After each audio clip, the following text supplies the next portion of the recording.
Congolaises, Congolais, chers compatriotes,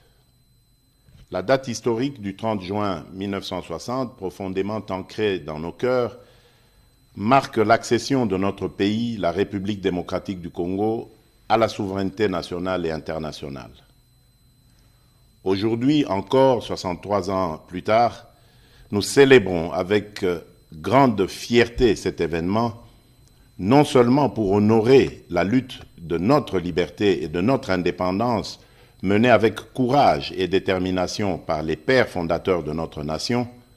mais aussi et surtout pour réitérer notre attachement à ce bien précieux qu'ils nous ont légué et que nous avons à notre tour le devoir de transmettre comme tel aux générations futures, et ce, en dépit de toutes les adversités d'où qu'elles viennent. En effet, dès le lendemain de son accession à la souveraineté nationale et internationale, notre peuple a dû surmonter plusieurs décennies de violences entretenues et voulues, démontrant ainsi sa capacité collective à demeurer résilient en tant que nation.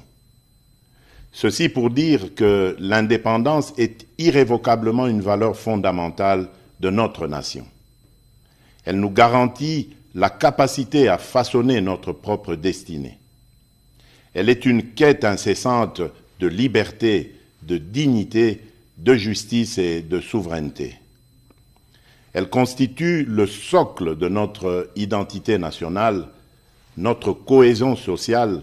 car elle nous permet de mettre en valeur notre culture, notre histoire et nos aspirations profondes. Il est vrai que cette année, la célébration de notre indépendance est teintée de tristesse car notre intégrité territoriale est menacée par une force d'occupation étrangère. Certains de nos compatriotes en ce moment précis à l'Est ne peuvent pas jouir de cette liberté que nous célébrons parce que victimes de l'oppression des agresseurs. Je tiens à leur exprimer toute notre compassion et à les assurer de notre détermination à œuvrer sans relâche pour leur libération certaine. C'est la raison pour laquelle nous ne cesserons de rendre un hommage mérité à nos pères de l'indépendance, dont la vision lumineuse et la lutte nous ont permis de devenir et de rester, depuis 63 ans, un peuple libre, en dépit de toutes ces adversités. Mes chers compatriotes, au défi permanent de la préservation de la liberté chèrement acquise, nous devons inlassablement associer celui de la poursuite de la noble et grandiose œuvre qu'est la bataille pour le développement économique et social de notre pays,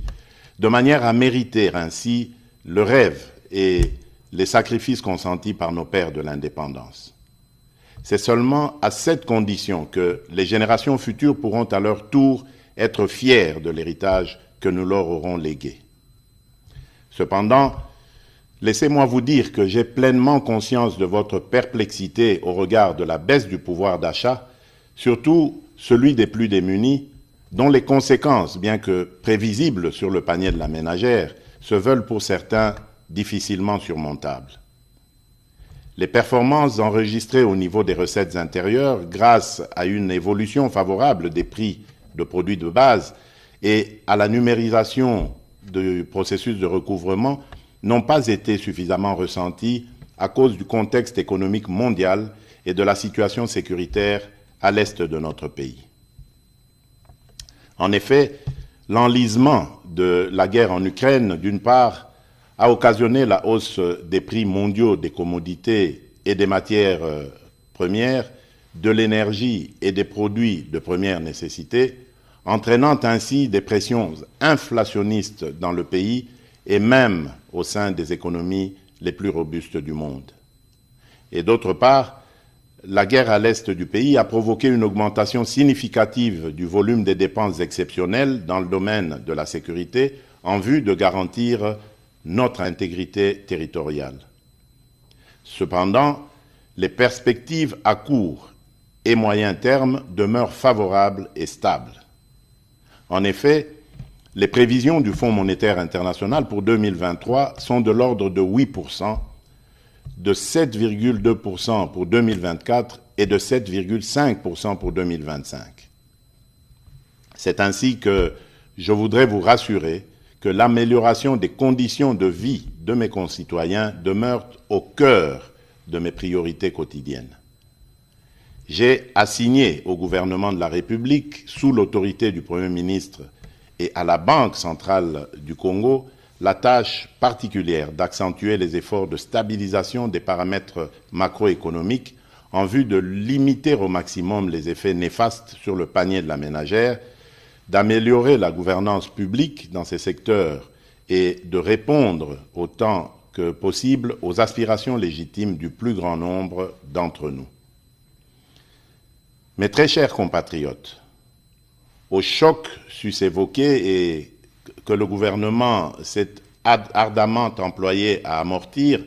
se sont ajoutées les menaces persistantes à notre intégrité territoriale et à la sécurité de nos populations et de leurs biens. En effet, le climat d'insécurité qui prévaut dans certains espaces de notre territoire national perturbe fortement la poursuite harmonieuse des ambitions que nous revendiquons collectivement. Comme vous le savez,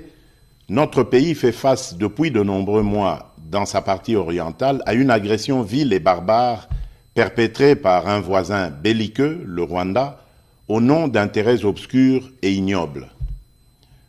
Au regard du danger que court le pays, il vous souviendra que j'avais lancé l'année passée un appel patriotique à notre jeunesse de s'enrôler